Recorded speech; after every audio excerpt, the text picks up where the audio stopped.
Warahmatullahi wabarakatuh. Gimana kabarnya teman-teman? Semoga dalam keadaan sehat. Hari ini kita kembali lagi di channel Firmanul Rahman dan kita akan membahas tentang matematika asik, barisan dan deret yang kadang sering keluar di matematika baik SMP, SMA atau juga di tes-tes potensi akademik atau tes-tes lainnya. Dan ini sangat sering sekali. Biasanya sih deret-deret atau barisan tertentu.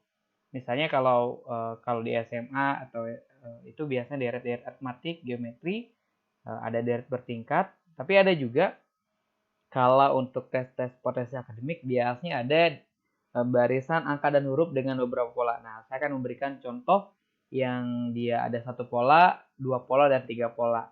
Gitu. Sehingga nanti teman-teman mudah-mudahan bisa terbiasa dengan soal-soal tersebut. Oke, sebelum kita mulai videonya, jangan lupa di subscribe, like, share, komen video ini. Dan kita mulai pembelajaran kita hari ini. Oke, di sini kita akan belajar tentang barisan dan deret. Nah, sebelum kita jauh mengerjakan soal, alangkah lebih baiknya kita mengetahui dulu apa sih barisan dan deret. Kadang banyak orang itu salah dalam mengartikan ini apakah namanya deret atau ini barisan gitu ya. Nah, ternyata yang namanya barisan itu adalah suatu daftar tertata. Jadi bisa angka, bisa huruf gitu. Nah, misalnya barisan itu adalah ini. Jadi di sini ada angka 2 misalnya ya. 2, 4, 6, 8, 10, 12. Nah, itu barisan angka. Nah, ada juga kadang ada barisan bentuknya huruf atau yang apa namanya pola-pola tertentu. Nah, ada juga deret. Deret dalam bahasa Inggris artinya series. Nah, adalah jumlah dari elemen-elemen dalam suatu urutan. Jadi, kalau deret itu jumlahnya, misalnya, berapa jumlah 5 suku pertama barisan di atas? Misalnya 2 tambah 4 tambah 6 tambah 8 tambah 10 itu berapa? Nah, itu namanya deret. Sehingga kita tidak tertukar antara penyebutan apakah ini barisan atau deret. Nah, oke, teman-teman bisa ya? Dipahami? Oke, kita lanjutkan ke selanjutnya. Nah, di dalam matematika, barisan dan deret itu dibagi dua, ada aritmatika ya. Nah, ada juga geometri. Nah, ini geometri. Apa perbedaannya? Oke, kita ambil contoh yang gampang aja.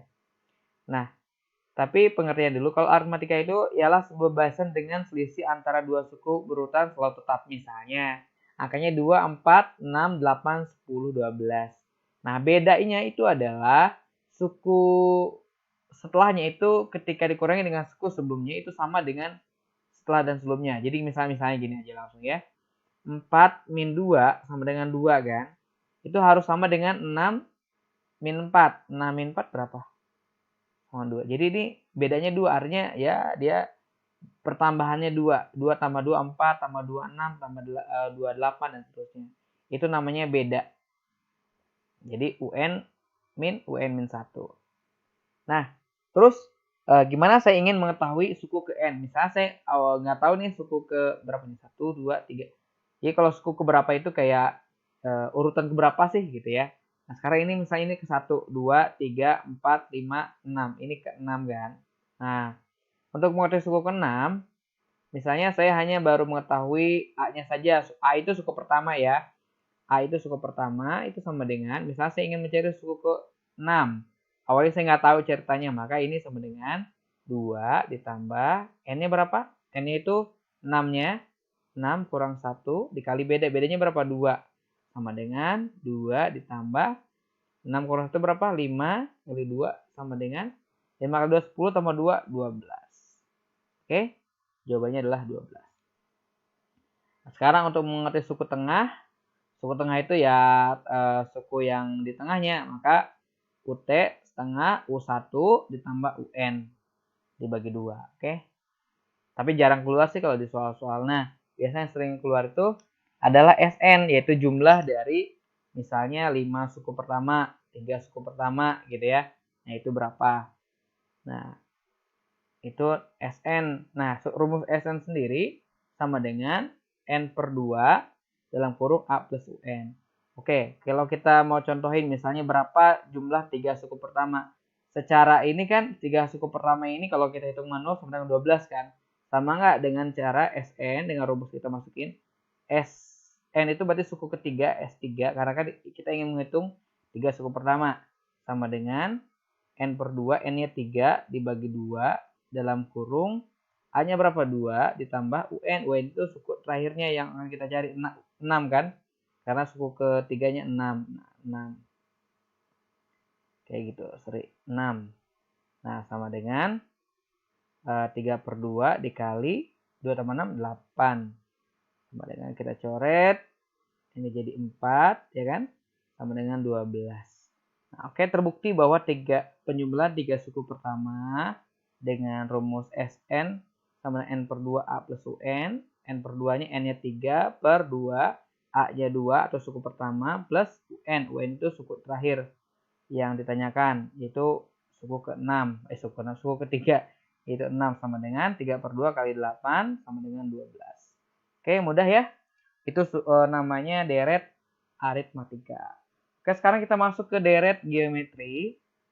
Deret geometri ini berbeda dengan aritmatika. Kalau geometri itu dia suatu bilangan yang memiliki nilai rasio sama antara satu bilangan dengan bilangan lainnya. Kalau tadi beda, ini rasio. Rasio itu ya misalnya gini, suku kedua dibagi dengan suku pertama itu sama dengan suku ketiga dibagi dengan suku dua dan seterusnya. 4 per 2 itu sama dengan 2. 8 per 4 sama dengan 2.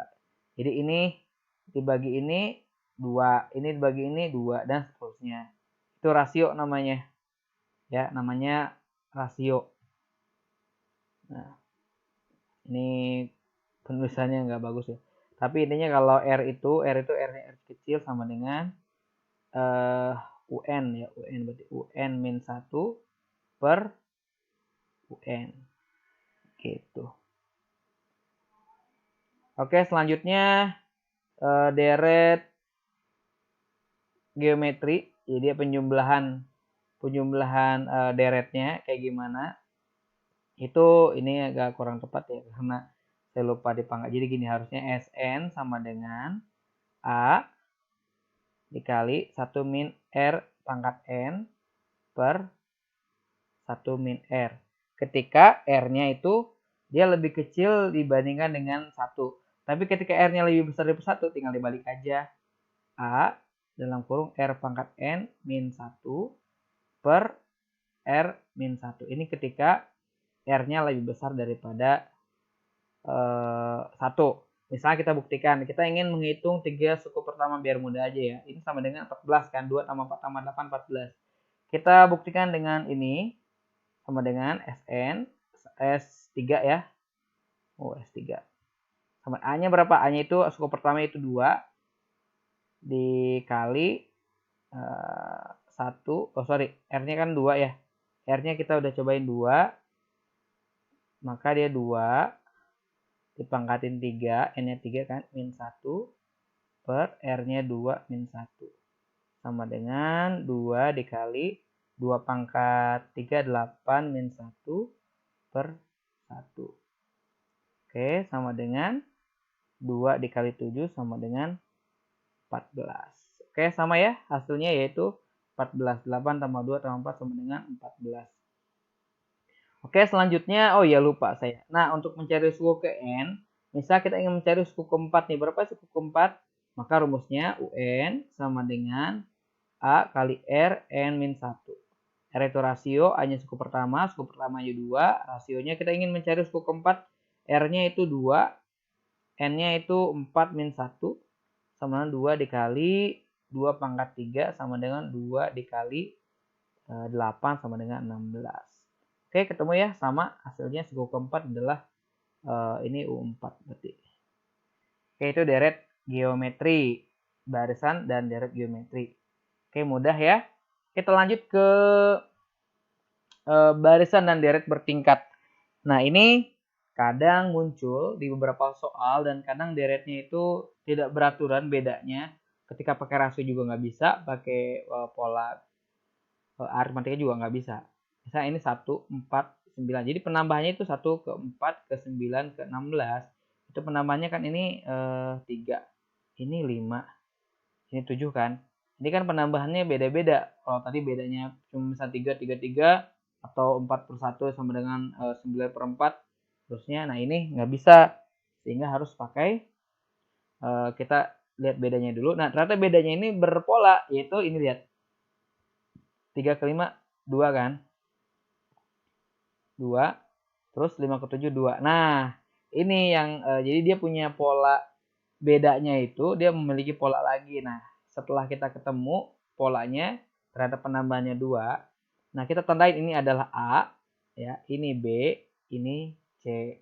Nah, setelah kita ketahui kita masukkan ke rumus. Jadi ada rumus untuk mencari suku ke N. Misalnya suku ke, anggaplah ini adalah suku ke, ini berapa ini? Ke 1, 2, 3, 4, 5. Ini harusnya berapa? Kalau ini 3 tambah 3 tambah 5 tambah 7, ini tambah 9, ini adalah 25 kan. Oke, anggap kita ingin mencari 25. Anggap aja kita nggak tahu gitu ya. Nah, ini berapa sih angkanya? Nah, untuk mencari ini, kita masukkan ke rumus ini nih. Ya. Rumusnya itu adalah AN atau UN ya, sama aja lah penamaan ini. Sama dengan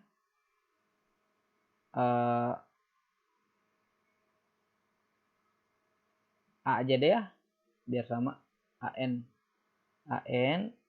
A plus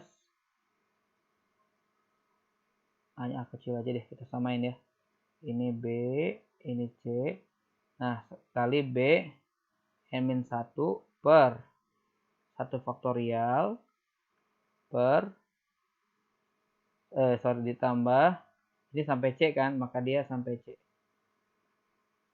Bentar, biar rapi dulu deh, kita hapus dulu.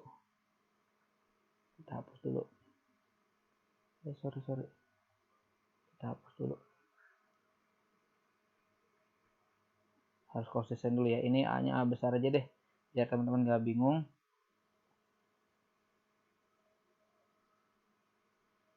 Jadi ini A besar, B besar, C besar. Karena di beberapa web ini pakai kecil, tapi nggak masalah. Bahkan ini kalau di beberapa web itu sama dengan 0 faktorial. Kalau 0 faktorial itu ya 1 sih, makanya dia nggak dianggap gitu ya. Ini juga kadang 1 faktorial 1, jadi nggak perlu, ini juga bisa aja. Tapi ini gini, ini 0 faktorial, 1, 2 faktorial, 3 faktorial. Jadi rumusnya itu A per 0 faktorial plus N-1 kali B per 1 faktorial plus N-2 dikali N-1 per 2 faktorial plus dikali C, dan seterusnya sampai D. Kalau sampai E maksudnya bertingkatnya sampai apa nih? Kalau ini kan sampai C doang, berarti sampai sini aja nih. Tapi kalau sampai D berarti dia semua gitu. Oke, kita cuma sampai C, kita pakai A5 karena kita mencari suku ke-5 sama dengan A. A itu berapa? A-nya itu adalah 5 ya. Sorry, A-nya ini maksudnya nih. Ini 1 ya. Cari aja dulu deh. 1 ditambah N-1. N-nya itu 5 dikurangi 1, 4. Ya. 4 langsung aja deh ya. 4 dikali B-nya berapa? 3 per 1. 1 faktorial itu 1 ya. Bagi teman-teman yang belum tahu faktorial, kalau 2 faktorial itu 2 faktorial itu sama dengan 2 kali 1. Kalau 3 faktorial itu sama dengan 3 kali 2 kali 1, dan seterusnya. 4 faktorial juga sama ya. Nah, ini 1 faktorial cuma 1 ya. Ditambah ini 3 ya. Ini 3 nih. Ditambah N-2 berarti 4. N-2 sama 3 ya. 3 dikali N-1 itu 4 ya. 3 dikali 4 per 2 faktorial atau 2 dikali 1. Dikali C, C-nya 2. Oke, di sini kita bisa kalikan langsung sama dengan, biar enak saya ke atasin aja ya. Berarti sama dengan 1 ditambah 4 kali 3 12 per 1 sama dengan 12 ditambah 3 kali 4 dikali 2 per 2 kali 1, ini tinggal dicoret. 3 kali 4 12 sama dengan 12 tambah 12 ditambah 1 sama dengan 25. Oke. Sehingga Sehingga dengan cara ini kita bisa menentukan baris ke 5 itu adalah 25 ya. Nah, sekarang di sini dicari adalah berapa suku ke 10. Nah, suku ke 10 ini dengan cara yang sama kita bisa lakukan ya. Rumusnya sama kok, tinggal diganti aja. Nah, silakan teman-teman bisa buktikan aja suku ke 10 itu apa. Berarti tinggal A-nya 1. Ya udah 1 kan. Ditambah langsung aja nih kalau teman-teman bisa hafal. N-1 berarti 9 dikali 3 kan. Kan? Karena per 1 nggak ada artinya, tinggal ditambah. Karena 1 cuma sampai C aja. Berarti ditambah 9 dikali 8. Kan 9 sama aja. 10 kurangnya 2, 8. 10 kurang 1, 9 sama aja ya. Dikali C, C-nya 2 per 2 faktorial. Kita coret-coret. Ya tinggal 1 tambah 9 kali 3, 27. 27 tambah 1, 28. 28 ditambah 9 kali 8 itu sama dengan 72. Oke, sama dengan ini 10 ya. Nah, sama dengan 100 ya. Oke, mudah. Nah, jawabannya adalah 100 atau ini. Ya. Oke, kita lanjutkan ke barisan angka dan huruf dengan beberapa pola. Jadi di dalam kadang di soal tes potensi akademik, tes intelijensi umum di CPNS atau tes potensi akademik di beberapa kampus, itu dia menggunakan pola-pola atau deret. Nah, kadang-kadang ada yang 1 pola, ada yang 2 pola, ada juga yang 3 pola. Oke, kita pelajari satu-satu ya. Di sini yang termudah dulu, dari yang termudah, 1, 3, 5, 7, ini bedanya berapa? Karena 1 pola ya tadi, ini 2, 2, 2, 7 tambah 2 sama dengan 9. Mudah ya, jawabannya B. Sekarang A, C, E, G. Nah, kalau dia menggunakan huruf, ganti huruf ini menjadi angka. Kalau ini 1, berarti B-nya itu 2, C-nya itu 3. Ini 5 misalnya. Kan D-nya itu 4, 5. F, G ini 7. Maka urutan di sini urutan ke-9 berarti urutan ke-9 itu apa? F, G, H, dan I. Jawabannya adalah I. Oke, mudah ya. Sekarang kita ke 3, 5, 8, 12. Ini penambahannya berapa? Penambahannya ini 2. Ini 3. Ini berapa nih? 4. Berarti ini tambahannya 5. Sama dengan tambah 5 berarti 17. Oke, jawabannya C. Mudah. Sekarang kita lihat di sini ADHM. Ini penambahannya banyak biar saya ini. Dia A ke D itu penambahannya adalah B, C. D ke H itu dia butuh E, F, G, H. Lihat di sini dia tambah 2 ditambah 3 berarti dia tambah 4 kan. Lihat aja. H, I, J, K, L, M. Tuh. Berarti sekarang tambah 5. M, N, O, P, Q, R. Berarti di sininya S. Tuh, nggak muat ya. Berarti di sininya N, O, P, Q, R. Setelah itu S ya. Setelah itu S. Jawabannya ada S. Oke, selanjutnya ke BGKN. BGKN ini ya sama, kita polanya pakai tadi. B ke G itu banyak. B, C, D, E, F, G. Penambahannya 4. G ke K. G, H, I, J, K. Ya, 4, 3 tambah 2 berarti K, L, M, N. Baik tambah O di sini P. Karena dia penambahannya ini 4, 3, 2, 1. Berarti ini adalah P. Setelah N itu adalah P. Oke, sekarang ke huruf berikutnya A, C, F, J, O. Nah, ini A ke C itu A, B, C. Nah, gitu. C ke F, C, D, E, F. Jadi dia 1, 2. Berarti ini 3 pasti. F, G, H, I, J. Betul kan? Sekarang ke O, F, C. Tambah 4, K, L, M, N, O.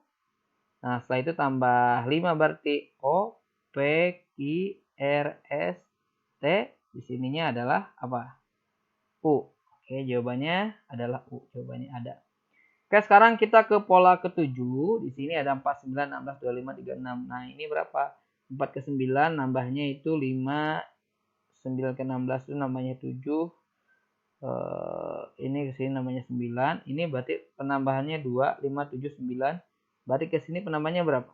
Oke, jelas ditambah 11 ya. Berarti ke sini ditambah 2 ininya berarti ditambah 13. 36 ditambah 13 sama dengan 49.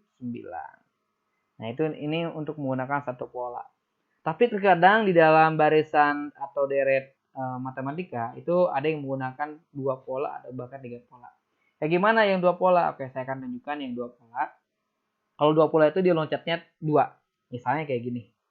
1, 2, 2, 4, 3, 6, 4, 8, 5. Nah, kalau udah ada yang kecil di tengah-tengah kayak gini, ini dipastikan minimal 2 pola. Di sini juga bisa juga 3, tapi kita lihat bedanya. Nah, kalau 2 pola itu kemungkinannya kayak gini. Ini ke sini, lihat ya penambahannya. Sini, ke sini, ke sini. Lihat penambahannya berapa? 1 kan? 1, 2, 3, 4, 5. Sekarang yang ini. Ini ke sini, ke sini, sini. Lihat. 2, 4, 6, 8 penambahannya 2. Jadi ini penambahannya 1, ini penambahannya 2. Nah, sehingga setelah 8 tambah 2 berarti 10. Oke, jawabannya 10 ya. Di sini berapa berarti? Ditambah 1 yaitu 6. Gitu dan seterusnya. Oke, sekarang kita ke sini. Di sini 2 pola juga. 2 ditambah 4 ditambah 2 ke 4 itu dia penambahannya dikali 2 jadi 4. 4 kali 2 jadi 8. 8 kali 2 jadi 16. 16 kali 2 32. Sehingga dia kelipatan 2. Nah, sekarang dari yang 6. 6 ke 11 itu ditambah 5. 11 ke 16 ditambah 5. 16 ke 21 itu ditambah 5. Berarti di sini ditambah 5 juga. Yaitu berarti di sini 26. Sedangkan yang ini baris selanjutnya setelah 32 dikali 2 sama dengan 64. Oke, sekarang kita ke pola 3. Di sini ada 3 pola maksudnya. Di dalam barisan ini terdapat 3 pola. Nah, untuk membuktikan apakah ini 3 pola atau tidak, kita buktikan kalau 3 pola berarti dia kayak gini nih. Ini pola pertama itu dia ke sini langsung. Ya. Ke sini. Ini berarti dia ke sini. Sini. Lihat, polanya udah terlihat ya. 2, 3, 4, 5. Berarti dia kalau ke sini berapa angkanya? Oke, jelas 6 ya. Dia karena nambahannya itu 1. Terus kalau ini 4 ke 6 penambahannya 2, ke 8 2, 8 penambahannya 2 lagi berarti dia 10. Nah, 10 penambahan 2 sama dengan 12. Di sini berarti 12. Nah, sekarang di sini berapa? Berarti dia pakai yang pola yang ini. 6 ke 12 dia penambahannya 12. Dikali 2, 12 dikali 2 24, 24 kali 2 48. Ya, jadi polanya kayak gini. Nah, terus kalau ada pertanyaan gimana untuk menentukan ini berapa pola gitu ya. Terkadang teman-teman harus dicoba-coba, tapi kalau udah terbiasa dengan soal-soal tes intelijensi umum atau soal-soal berbentuk tes potensi akademik yang biasanya ada di psikotes atau di tes-tes dasar matematika, itu teman-teman kalau sudah terbiasa mengerjakan soal-soal ini akan tahu dengan sendirinya. Yang penting ya latihan insya Allah bisa. Nah, jadi kalau satu pola nggak ketemu, pakai pola kedua. Tapi ciri-cirinya kalau udah ada kecil di tengah-tengah ini sudah pasti minimal 2 pola. Nah, kalau pola kedua pola itu nggak ketemu, maka teman-teman bisa cari dengan 3 pola gitu ya. Atau bahkan bisa jadi 4, tapi jarang sih sampai 4 atau 5. Nah, kayak gitu ya. Oke, mudah-mudahan bermanfaat. Jangan lupa di subscribe, like, share, komen video ini.